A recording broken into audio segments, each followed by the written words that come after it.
সরোজিনী নাইডু ছিলেন প্রখ্যাত ভাষাবিদ অঘোরনাথ চট্টোপাধ্যায় ও বরদা সুন্দরী দেবীর কন্যা। তিনি 13 ফেব্রুয়ারি 1879 খ্রিস্টাব্দে হায়দ্রাবাদে জন্মগ্রহণ করেছিলেন। 8 জন ভাই বোনের মধ্যে সবথেকে বড় ছিলেন তিনি। মাত্র 12 বছর বয়সে তিনি মাদ্রাজ বিশ্ববিদ্যালয়ে ম্যাট্রিকুলেশন পরীক্ষায় প্রথম স্থান অধিকার করেন। 1891 সাল থেকে 1894 সাল পর্যন্ত পড়াশোনা বন্ধ রেখে তিনি নানা বিষয়ে অধ্যয়ন করেন। 1895 সালে ইংল্যান্ডে গিয়ে তিনি প্রথমে লন্ডনের কিংস কলেজ এবং পরে ক্যামব্রিজের গার্টন কলেজে পড়াশোনা করেন। তিনি মাত্র 12 বছর বয়স থেকেই লেখালেখি শুরু করেন। তাঁর লেখা বিখ্যাত কবিতাগুলি হল the golden threshold, the bird of time, Coromandel fishers ইত্যাদি। তাঁর কবিতার ছন্দমাধুর্য, কল্পনা শক্তি ও বাস্তবতায় মুগ্ধ হয়ে মহাত্মা গান্ধী তাঁকে ভারতের কোকিল বা নাইটিঙ্গেল অফ ইন্ডিয়া উপাধিতে ভূষিত করেন। সরোজিনী নাইডু ইংল্যান্ডে থাকাকালীন অবস্থায় ডক্টর গোবিন্দরাজু নাইডুকে বিবাহ করেন। তিনি ভারতের স্বাধীনতা আন্দোলনে এবং পরবর্তীকালে নারী মুক্তি আন্দোলনে যোগদান করেছিলেন। তিনি 1949 খ্রিস্টাব্দের 2রা মার্চ হৃদরোগে আক্রান্ত হয়ে মারা যান। তিনি কাইজার-ই-হিন্দ এবং পদ্মভূষণ পুরস্কার লাভ করেন।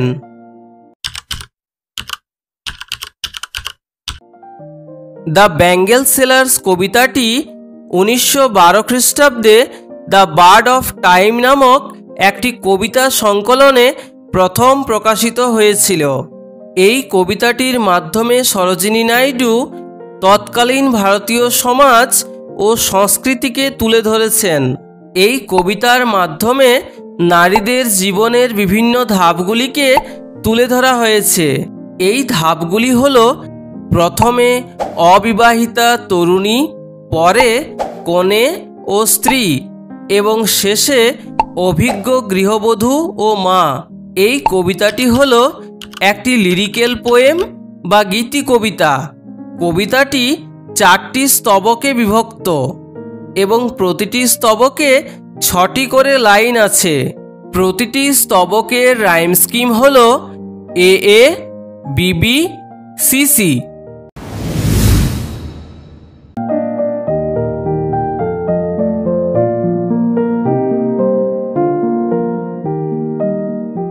Bangle sellers are we who bear, আমরা হলাম সেই চুড়ি বিক্রেতা যারা বহন করে চলি আওয়ার শাইনিং লোডস, আমাদের ঝলমলে চুড়ির বোঝা। টু দ্য টেম্পল ফেয়ার, মন্দিরের মেলায়। হু উইল বাই, কে কিনবে? দিস ডেলিকেট ব্রাইট, এই সুন্দর উজ্জ্বল rainbow tinted circles of light, রামধনু রঙের আলোর বৃত্তগুলি অর্থাৎ গোলাকার চুড়িগুলি। Lustrous tokens of radiant lives, এই চুড়িগুলি হল আনন্দময় জীবনের উজ্জ্বল নিদর্শন। For happy daughters and happy wives, যেগুলি নির্মিত হয়েছে সুখী কন্যা এবং সুখী বধূদের জন্য। Some are meet for a maiden's wrist, কিছু চুড়ি বানানো হয়েছে অবিবাহিত মেয়েদের হাতে পরানোর জন্য। সিলভার অ্যান্ড ব্লু, যেগুলি হল রূপলি এবং নীল রঙের। অ্যাজ দ্য মাউন্টেন মিস্ট, ঠিক যেন পাহাড়ি কুয়াশার মতো দেখতে। সাম আর ফ্লাশড লাইক দ্য বার্ডস, কয়েকটি আবার রঙিন ফুলের কুড়ির মতো। দ্যাট ড্রিম, যারা স্বপ্ন দেখে। On the tranquil brow of a woodland stream, যে কুঁড়িগুলো শান্ত বন্য নদীর কূলে বেড়ে ওঠে। যেমন একটি কুঁড়ি একদিন ফুলে পরিণত হওয়ার স্বপ্ন দেখে, ঠিক তেমনি কম বয়সী মেয়েরা তাদের সুখী দাম্পত্য জীবনের স্বপ্ন দেখে। Some are aglow with the bloom that cleaves, কতকগুলি উজ্জ্বল ঝলমলে ফুলের মতো ফুটে ওঠে। To the limpid glory of new born leaves, সদ্য গজানো সবুজ পাতার নির্মল সৌন্দর্যের কাছে। Some are like fields of sunlit corn, কিছু চুড়ি সূর্যালোকিত ভুট্টার ক্ষেতের মতো। Meet for a bride on her bridal morn, যা বানানো হয়েছে বিবাহের দিন সকালে কনের হাতে পরানোর জন্য। Some like the flame of her marriage fire, কিছু সংখ্যক চুড়ির রং বিবাহের পবিত্র আগুনের মতো। Or rich with the hue of her heart's desire, কিংবা তার হৃদয়ের আকাঙ্ক্ষার রঙে পরিপূর্ণ। টিঙ্কলিং, টুংটাং শব্দকারী। লুমিনাস, ঝলমলে। টেন্ডার অ্যান্ড ক্লিয়ার, কোমল ও স্বচ্ছ। Like her bridal laughter and bridal tear, ঠিক যেন বিয়ের কনের হাসি আর অশ্রুর মতো। অর্থাৎ এখানে বিয়ের কনের নতুন জীবনে প্রবেশ করার আনন্দ এবং একই সাথে পরিবার ও বাবা মাকে ছেড়ে যাওয়ার ব্যথাকে বোঝানো হয়েছে। Some are purple and gold flat grey, কিছু কিছু চুড়ি বেগুনি এবং সোনালি ফোঁটা বা দাগযুক্ত ধূসর রঙের। For she who has journeyed through life midway, যেগুলি তৈরি হয়েছে তাদের জন্য যারা জীবনের মাঝপথে যাত্রা করছে, অর্থাৎ মধ্যবয়স্কা স্ত্রীদের জন্য। হুজ হ্যান্ডস হ্যাভ চেরিশড, যাদের হাত দুটি লালন করেছে। হুজ লাভ হ্যাজ ব্লেসড, যাদের ভালোবাসা আশিস দিয়েছে। And cradled fair sons on her faithful breast, আর যারা তাদের বিশ্বস্ত বুকে সন্তানদের লালন পালন করেছে।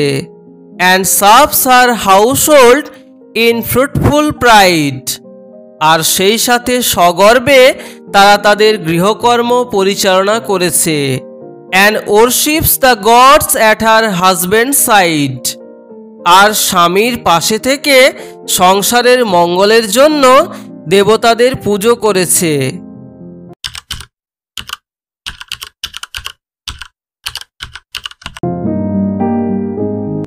এই কবিতায় কবি নিজের মনের ভাবকে চুড়ি বিক্রেতাদের মাধ্যমে প্রকাশ করেছেন। এই কবিতায় আমরা দেখতে পাই যে চুড়ি বিক্রেতারা মন্দির সংলগ্ন মেলাকে বেছে নিয়েছেন। এর পেছনের কারণ হল তৎকালীন সময়ে বেশিরভাগ মহিলারাই ঘরের কাজে ব্যস্ত থাকতেন এবং ধর্মীয় উৎসব ছাড়া খুবই কম বাড়ির বাইরে যেতেন। এই কবিতায় সরোজিনী নাইডু বিভিন্ন সিম্বলসের মাধ্যমে নিজের মনের ভাবকে প্রকাশ করার চেষ্টা করেছেন। যেমন 1. ব্যাঙ্গেলস বা চুড়ি হল ভারতীয় মহিলাদের সুখী, আনন্দময় এবং সমৃদ্ধ জীবনের প্রতীক। 2. রূপোলি ও নীল রং, যেটিকে পাহাড়ি কুয়াশার সাথে তুলনা করা হয়েছে, তা একটি কুমারী মেয়ের বিশুদ্ধতা ও নির্মলতাকে নির্দেশ করে। 3. সূর্যালোকিত শস্যক্ষেত্র এবং বিবাহের হোমাগ্নির শিখা একজন কনের বিবাহের দিনের কামনাকে প্রতিফলিত করে। 4. নবীন পল্লব একজন কমবয়সী বধূর সূক্ষ্ম সৌন্দর্যকে প্রকাশ করে। 5.